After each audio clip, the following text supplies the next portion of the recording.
오늘부터 우리가 함께 묵상해 나갈 하나님 말씀은 예레미야의 말씀입니다. 오늘은 예레미야 1장 말씀을 우리 함께 살펴보겠습니다. 하나님이 예레미야에게 말씀을 하십니다. 그러나 그 말씀하시던 때는 결코 은혜로운 때가 아니라 이스라엘이 죄로 인해 멸망해 가는 이사야와 같은 시대를 살아가고 있습니다. 우리 1장에 3절 말씀이 그 시대를 우리에게 보여줍니다. 같이 읽어보겠습니다. 요시야의 아들 여호야김이 유다 왕으로 있을 때에도 주님께서 그에게 말씀하시고 그 뒤에도 유다 왕 요시야의 아들 시드기야 제 11년까지 주님께서 그에게 여러 번 말씀하셨다. 시드기야 왕 11년 그해 5째 달에 예루살렘 주민이 포로로 잡혀갔다. 이제 이스라엘은 망해서 포로로 잡혀가는 그런 때입니다. 나라가 혼란스럽고 망해가고 과연 하나님이 살아계신가? 하나님이 우리를 지켜주시는가 하는 그런 때에도 사람들은 알지 못해도 하나님은 여전히 말씀하고 계셨습니다. 지금 우리가 사는 이 시대가 비슷합니다. 많은 것들이 무너져 가고 있습니다. 물질적으로는 풍요로워진 것 같으나 오히려 더 빈곤함을 느끼고 많은 사람이 스스로 목숨을 끊는 일들이 자주 전해지고 국론은 분열되어서 서로 비난하고 비판하는 이 시대 속에서 우리의 마음까지도 혼란스러워져 가는 이때, 그러나 이때도 예레미야 시대와 같이 하나님은 우리들에게 말씀하고 계십니다. 그 말씀을 받아서 이 시대 가운데 전하는 것이 성도된 우리의 사명입니다. 4절과 5절 말씀 보시면 하나님 이렇게 말씀하십니다. 같이 읽겠습니다. 주님께서 나에게 말씀하셨다. 내가 너를 모태에서 짓기도 전에 너를 선택하고 내가 태어나기도 전에 너를 거룩하게 구별해서 뭇 민족에게 보낼 예언자로 세웠다. 아멘. 얼마나 은혜의 말씀입니까? 태어나기도 전에 모태에서부터 구별하여 너를 통해 말씀을 전하기로 내가 정했다라고 하나님께서는 이렇게 말씀해 주고 계십니다. 이 시대는 특별한 은혜를 받은 사람만 하나님께로부터 말씀을 얻는 시대였습니다. 근데 지금 우리 시대는 예수 그리스도의 죽음 이후로, 부활 이후로, 성령께서 이 자리에 오신 이후로 이제 모든 믿는 자들에게 오늘처럼 주님 말씀이 전해집니다. 우리도요, 예레미야처럼 모태에서부터 지어지기도 전에 주님이 우리를 선택하셔서 우리를 통해 이 말씀을 이 땅에 전하시기로, 우리 한 사람 한 사람을 거룩한 성전으로, 우리를 이 시대의 예언자로 주님께서는 부르셨습니다. 그런데 이 은혜의 말씀을 들은 예언자의 반응, 예레미야의 반응은 6절에 보시면 이렇게 나옵니다. 같이 읽겠습니다. 내가 아뢰었다. 아닙니다.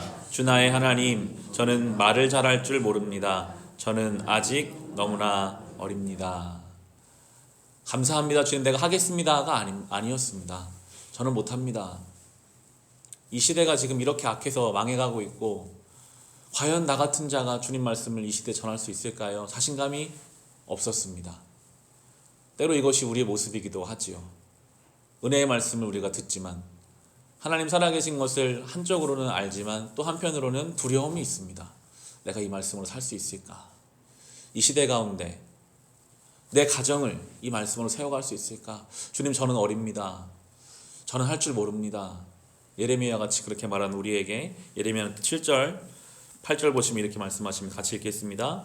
그러나 주님께서 나에게 말씀하셨다. 너는 아직 너무나 어리다고 말하지 말아라. 내가 너를 누구에게 보내든지 너는 그에게로 가고 내가 너에게 무슨 명을 내리든지 너는 그대로 말하여라.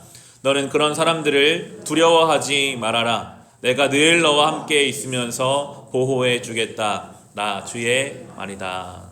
아멘. 하나님은 늘 사람을 사용하십니다. 그러나 그 사람의 능력을 사용하시는 게 아니라 순종을 사용하십니다. 일하시는 분은 하나님이십니다. 너는 그냥 가라. 내가 할 것이다. 사람들을 두려워하지 마라. 하나님을 두려워하라. 내가 너를 보호하겠다. 내가 너와 함께 하겠다라고 말씀하십니다. 이것은 우리를 향한 말씀입니다. 우리도 두렵죠. 다시 예배를 마치고 삶으로 돌아가면 내가 저 사람과의 관계를 믿음으로 풀어낼 수 있을까?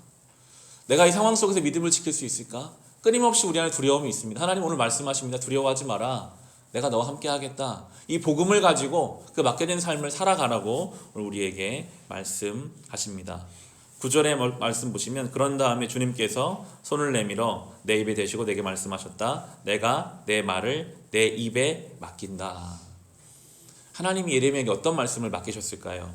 우리 16절 말씀 쭉 나오면서 16절이 이제 결론이 되겠는데 16절 같이 읽어보겠습니다. 내가 이렇게 내 백성을 심판하는 까닭은 그들이 나를 버리고 떠나서 다른 신들에게 향을 피우고 손으로 우상을 만들어서 그것들을 숭배하는 죄를 저질렀기 때문이다. 주신 말씀이 은혜의 말씀이 아니라 심판의 말씀이었습니다. 가서 이 나라가 망할 것이고 그 망하는 이유는 너희 죄악 때문이다라고 전해라. 하나님이 입술에 주신 말씀, 저 은혜의 말씀을 주시면, 생명의 말씀을 주시면 더 기쁘게 전할 수 있을 텐데 예레미야가 전해야 되는 말씀은 나라가 망할 거라, 너희들의 죄 때문이다. 이 말씀을 전해야 하는 예레미야는 눈물로 전했거든요. 그래서 눈물의 선지자 예레미야라고 말합니다. 때로 우리는 우리가 바라는 것을 하나님이 말씀해 주셨으면 좋겠다라고 생각할 때가 참 많습니다. 내가 원하는 대로 하나님을 좀 움직이고 싶은 마음도 있습니다. 하나님 이건 이렇게 좀 해주시고 이렇게 좀 해주세요. 내가 듣고 싶은 말을 듣고 싶은 우리의 마음과는 달리 때로 하나님은 전혀 생각하지 않은 것을 우리에게 말씀하시기도 하고 듣고 싶지 않은 이야기, 그것을 우리에게 요구하시기도 합니다. 그러나 이 심판의 말씀은 심판으로 끝나는 것이 아니라 심판 뒤에 있을 회복을 위한 하나님의 준비 과정이었습니다. 우리는 다 알지 못하나 하나님의 계획이 진행되어 가고 있기 때문입니다. 우리가 할 일은 우리의 생각을 내려두고 주님이 우리에게 주신 이 예수 그리스도의 복음, 우리에게 말씀은 확실하죠. 예수 그리스도의 복음입니다.